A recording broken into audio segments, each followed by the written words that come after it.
Butter chicken. First ఒక 750 grams చికెన్లో 1/2 table spoon పసుపు, 1 టేబుల్ స్పూన్ ఉప్పు, 2 టేబుల్ స్పూన్ల కారం, 1 tablespoon ginger garlic paste, 1 tablespoon జీరా powder, 1 tablespoon garam masala powder, చిన్న నిమ్మకాయ పిండుకోండి.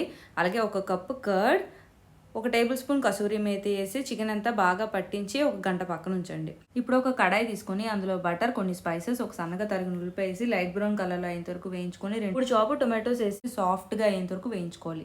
ఇప్పుడు ఇందులో 1/2 టేబుల్ స్పూన్ పసుపు, 1 టేబుల్ స్పూన్ ఉప్పు, 1 టేబుల్ స్పూన్ కారం, 1 tablespoon garam masala powder, 1 tablespoon ధనియా పౌడర్, కొన్ని క్యాష్యూస్ వేసి 2 నిమిషాలు వేయించి చల్లారిన తర్వాత పేస్ట్లా చేసి పక్కన ఉంచుకోండి. ఇప్పుడు ఫ్రైయింగ్ ప్యాన్లో కొంచెం బటర్ వేసి చికెన్ పీసెస్ అన్ని బ్యాచ్ వైజ్ ఫ్రై చేసుకొని పక్కన ఉంచుకోండి. ఇప్పుడు ఇదే కడాయిలో కొంచెం బటర్ వేసి 1 tablespoon ginger garlic paste వేసి పచ్చివాసన పోయేంత వరకు వేయించుకొని మనం చేసి పెట్టుకున్న పేస్ట్, కొంచెం కారం, కొంచెం ఉప్పు, కొంచెం నీళ్లు వేసి బాగా మిక్స్ చేసి మనం ఫ్రై చేసి పెట్టుకున్న చికెన్ పీసెస్ అన్ని వేసి కొంచెం butter pieces, 1 tablespoon kasuri methi వేసి కుక్ చేసుకోండి. గ్రేవీ థిక్గా అయ్యేంత వరకు. తర్వాత స్టవ్ ఆఫ్ చేసి ఫ్రెష్ క్రీమ్తో